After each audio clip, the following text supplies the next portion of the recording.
Hello, my friends, and welcome back. Thank you very much for being with me again today. Of course it happened. Of course it happened. They lost.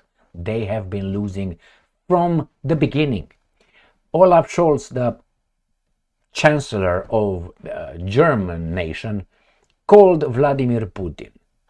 After these guys tried to put a Gaddafi on Gaddafi-style disposal of Putin, and they failed. Now they want to talk to Putin. Now, it's okay. You can call. Putin took the phone call and spoke with this weasel Scholz. And you will not believe what Scholz told Putin. I mean, this is beyond ridiculous. I don't even know why he bothered to call Putin. But let's see. I have three articles. The first one from Ukrainska Pravda. So we see what the Ukrainians say about this. Then we're going to have the Russians from Sputnik. Again, what their interpretation, and then this. I don't understand why this guy is still around and still is, paid attention to. This guy, which is the former Prime Minister of Great Britain, used to be great, he's gonna tell us what we should believe about the conversation between Scholz and Putin. I have to remind you, this baboon called Boris Johnson, he's not the prime minister or foreign minister or anything in the UK's administration. Nothing. He's not there. But somehow we have him featured. Why? That guy would sell his mom just to go back to be in power. That's the way he is, that baboon. I don't think he has a backbone. I think he's just like a jellyfish. Just like that. So let's start with the first article, Ukrainska Pravda. Scholz holds phone call with Putin for first time in 2 years to talk about Ukraine. And this is the face of a loser. Why? Why would you call? I mean, you know exactly what Putin wants and you know exactly what you want. You're just two parallel, directions. You're not going to have the same, you're not going to meet one another. Nevertheless, he was ordered. German Chancellor Olaf Scholz spoke with Russian leader. Oh, now he's a leader? Vladimir Putin on 15 November, calling on the Kremlin leader to end the war and withdraw Russian forces from Ukraine. Why did you stop talking to Putin in the first place? Because he didn't do exactly what you tell him to do now. Are you crazy? I mean, Russia is in it halfway, and you tell him to go back? Why not continue the other half and complete what it started? And the Russians will do this. Now Putin, being more diplomatic than probably I am, he took the phone call and spoke with that baboon, which is Olaf Scholz. I probably would have spoken, I don't know exactly how the conversation went, but I will use the Russian media telling us how it went. But I probably would have not even talked to that guy. Maybe after about 5 calls, I would have picked up. But hey, that's why Putin is over there and I'm over here. Let's move on. The conversation, which neither side officially announced, quote-unquote, took place on Friday afternoon following extended preparations. No details about the discussion have been disclosed by either Moscow or Berlin. No shit, right here, Sputnik. They're going to give us the details. Stefan Haberstreit, spokesperson for the German federal government, reported that Chancellor Olaf Scholz condemned Russia's war aggression against Ukraine during his conversation with Vladimir Putin. Are you crazy? I mean, this is beyond ridiculous. You are a failing state very soon, Germany. Your people's standard of living is decreasing. You pay more today than you paid a minute ago. Your economy is collapsing. You are in a recession. You are a weak country under an occupation, United States of America. Militarily, politically, economically, and culture occupation. That's Germany. Destroyed. Yeah, it has the third economy in the world, but it's collapsing. And it's controlled by the guy across the Atlantic. And you call Putin to tell him to stop, then what? If he doesn't, what are you going to do? Or what? That's the question. Or you've been doing the same thing. You failed. You're failing. You're afraid of Trump. This is going to come and smack you over your little beak. Again, the federal chancellor insisted, okay, and I say fuck off, that Russia must be ready to negotiate. They are ready with Ukraine to achieve a just and lasting peace. For whom? emphasizing Germany's unwavering determination to support Ukraine in the peace process. So they want a just and lasting peace. I see only one just, not just, lasting peace. I don't think it's anything about justice anymore in Ukraine. You can't reverse it. You can't just have the Russians go back, give you about $700 billion reparations as the World Bank wants. I don't think these guys are going to hang Putin for a ICC court warrant of arrest. I don't think, and the Russian nation culture and traditions will become garbage perverted like ours is going to, or at least in the course, or the German weasel. I don't think that's going to happen. So no, that's not going to happen. Russia will take over Ukraine, unless somehow Russia is destroyed.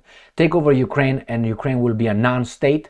It's going to be a no man's land over there. The Russians will make sure that NATO will have nothing there. It's going to be like a pretense of democracy. They're going to have Ukraine, something, but they will have no balls. Ukraine will be done. This is what's going to be. And about negotiation, these guys were always for negotiations, but they said we talk about the four unprovoked attack and four undefendable, unjustifiable, right? They said four things. We got in for 4 reasons. And Russia will achieve those, and then we can negotiate. But you're not going to negotiate beyond that. Why? You don't agree with the 4-1, with the 4 reasons. Remember, Donbass and those regions will be independent, attached to Russia. Demilitarization of Ukraine, that means you're not going to have any army. The denazification, which is done with that one. NATO will have no say over there. Do you think this guy's going to do that? Russia will have to go all the way. Otherwise, you're going to be this little... And this guy calls Putin to tell him, hey, you need to do that. Who are you again? First, you, Germany, were a guarantor under the Minsk Agreement 2 in 2015. Guarantor that Ukraine will implement the Minsk agreements. They didn't. And then you have Angela Merkel coming and say, well, we didn't have any intention to do it. So did Hollande, the president of France, who was another guarantor country on those Minsk agreements, which became international law. It was not like, okay, we're just going to play cards here, right? No. It was sent to the United Nations, became international law. The Ukrainians, including Poroshenko, said, we're not going to do this. What's his name? Zelensky's time, when he came to power, he said, I don't like anything about any Minsk agreements. We're going to, just like this. So you tell me to do what? The Russians will not negotiate. The Russians will take. Like the lion. Because Russia is a lion. United States is a lion. China is a lion. Israel is a lion. They will just take, boom. That's it. International law is for little jackals and vultures and squirrels and whatever other little fuckers. All right, let's see what else these guys are saying. The German government, they will support, and the Russians should not hit them. So the German government added that Scholz reaffirmed Germany's steadfast commitment to support Ukraine. You're my enemy. You want to destroy me. I will destroy you. No, Putin knows better. In its defense against Russian aggression for as long as necessary. Okay, why don't you send a few nuclear weapons over there and see how you're going to defend yourself? Oh, you can't? Oh, the Americans will defend you? From what? From 6,000 miles away across the Atlantic Ocean? Is that how it is? And they're going to fight a war on your territory? My friends, this is baboonish. All right, so let's see what's the... this marks the first direct communication between Putin and Scholz since their last phone call on December 2nd, 2022. Scholz is now the first leader of a government that strongly supports Ukraine to reestablish direct contact with the Russian leader. Oh, he's a leader now. All right, let's read a more important article here and clear coming from Sputnik. Putin and Scholz discuss Ukraine conflict, energy cooperation. Oopsie, no. You tell us who blew up Nord Stream 2 and 1 and we're going to cooperate. Until that happens, fuck off.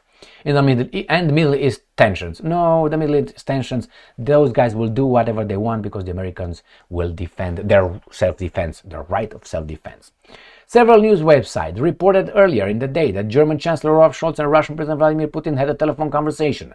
Russian President Vladimir Putin held a conversation with German Chancellor. It was held at the initiative of the Deutsche side, the German side. The Kremlin confirmed on Friday, and I'm quoting, on the initiative of the German side, the first telephone conversation between President of the Russian Federation, Vladimir Putin, and Federal Chancellor of the Federal Republic of Germany, Olaf Scholz, since December 2022, to be more precise, the 2nd of December, was held, the statement said. During the conversation, hoppa zopa, we got it, right?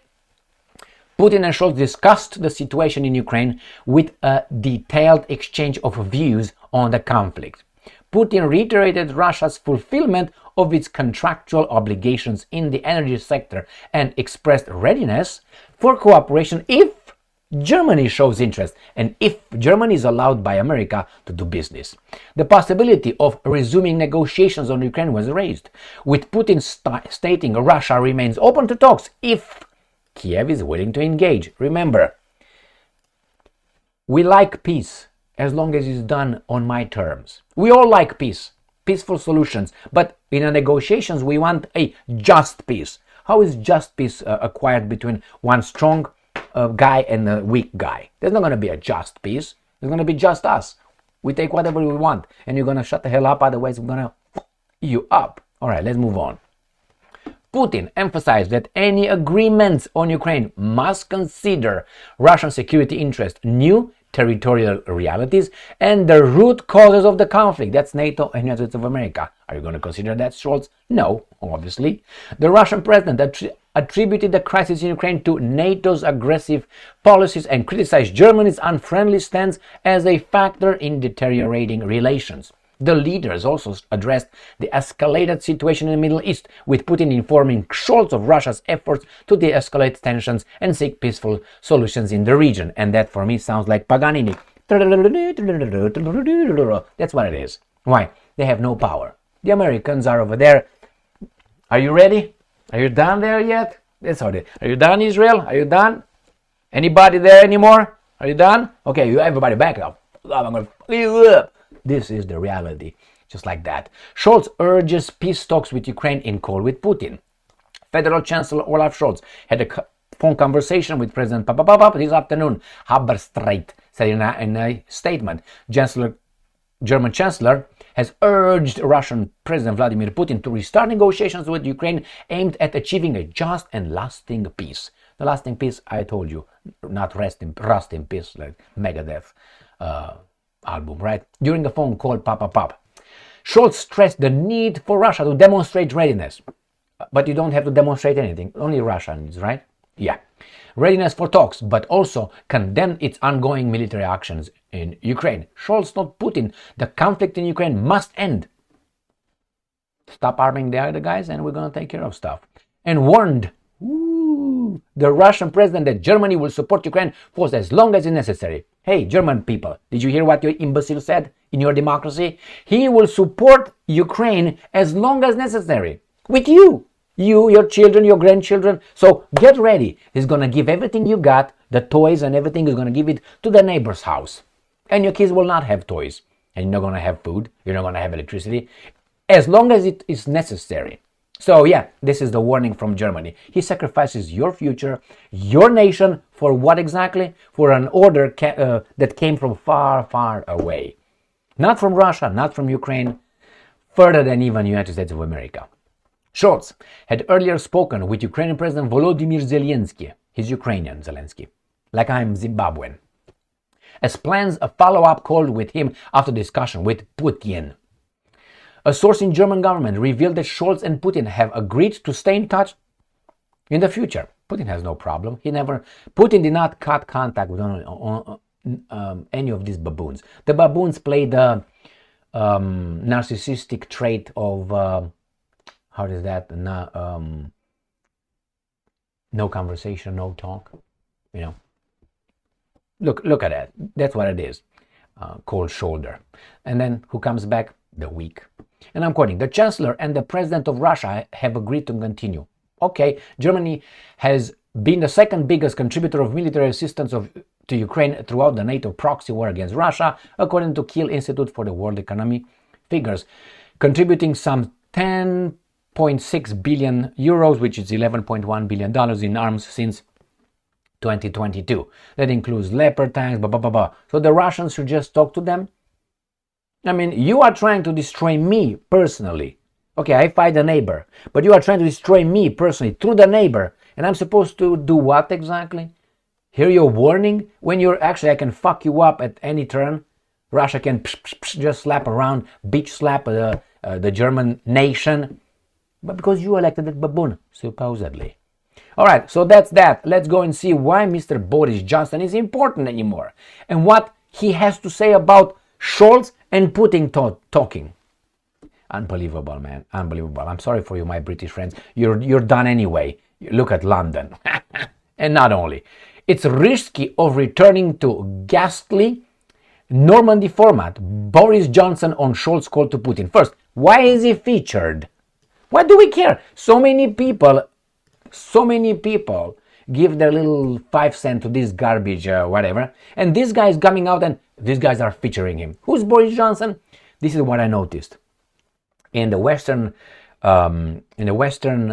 democracies, maybe with the exception of the United States of America right now, because the guys in charge said, let's use Trump to do this for us. And then there's Trump supporter, that's going to kill Trump supporters by, having Trump do certain things that actually will continue Kamala's reign or Biden's or whatever. So in this case, if you look, especially I saw this in Great Britain, the more a contender, a candidate, talks about let's send this amount of weapons to Ukraine, and the next guy said no, we send this much, and you got the guy, oh my god, no, we're gonna send this much, no, we're gonna send this much. They all like fight to give more from you to someone else, and that's not Ukraine. There's the international banking system, that's the military-industrial complex, and the energy sector. And big pharma is coming too. But these guys are the main ones. So it's from you. So when they up their thing, that means more contracts for those guys, more profits for those guys at your expense and mine. This is how it should ring in your ear. And they get elected with their promises. They're like Milei, Milei from the president of Argentina. I call him the pimp. Why? Because he takes Argentina, bends her over, and then gets the money from the Americans and the interest because he sells Argentina to those guys. That's why he's a pimp. These guys are pimps. That's what they are. It's a bazaar of pimping bazaar. It's all, when you see these guys going to G7, G20, these are a bazaar of pimps. And the countries are the victims, are the ladies of the night. And then the customers are the big corporations. The big corporations, the banking system. This is the way it is. So these are just the guys who are going to sell you, the pimp, to the customer who's paying more. And he's in control as well. This guy just up and up. No, it's risk of returning to it's not going to be any Normandy format. It's going to be Russia is going to tell these guys how things will be run in Ukraine. That's it. You can talk about, we're going to discuss, we're going to meet, we're going to have the little bazaar of pimps. No, it's not going to be like that. Russia will say, we have these 4 things, we're going to achieve them with force. Okay? I'm not going to go into why we got to use force. Minsk agreements, the overthrow of a government in 2014 with the help of democratic countries and so on. So the Russians will do that. And after they do that, they say, okay, who wants to talk? Oh, you don't want to talk? Okay, you don't want to talk? Okay. The rest of the world talks to me. I'm not going to talk with 1 or 2 countries that really don't want to talk to me, and then another 35 that are told not to talk to me under the threats and blackmail of Al Capone and his plantation. But I have 150 some other countries on this planet, the rest of the world, that would talk to me. So you, and you. And we have Boris Johnson. Oh, we're going to have a format, Normandy format. It's going to be Moscow format, which is they will say what they will do. Everybody's going to say, Thank you very much for being with me again today. More phone calls will follow to Putin, and they will all talk in the same disrespectful manner. They spoke the same. They warned him. They urged him. Let's put it nicely. One-on-one. It's just a few countries that really can stand against Russia, and that's United States of America and China. Possibly that's it. That's it. There's no other country on this planet. Israel needs only one boom and it's done. That's why, all right, with their 200 bombs or how many they got. Then nevertheless, it's just United States of America and maybe China. These are the three big dogs. The problem is the biggest dog, the Americans, don't want to let go. Why would they? They don't want to invite everybody else at the table of the big dogs and give the jackals whatever crumbs the United States tries to give the rest of the world. And they talk, you see, Great Britain, those guys are bankrupt. You're done as a nation. You're done as a nation. Look, if you want to see how your nation is, look at Manchester United, Manchester City, look at Liverpool, look at Arsenal, look at those teams. Who plays for your English teams and who own those teams? Once there's not going to be investors in those teams, you're done. You're done. All those foreign players that play for the teams I mentioned that I like, they will be done. Then they will invest somewhere in Saudi Arabia or somewhere else. And they're going to buy your players, which are not yours, are yours to use. This is your future. If these guys from the investors take the little rag after you, Great Britain, you're done.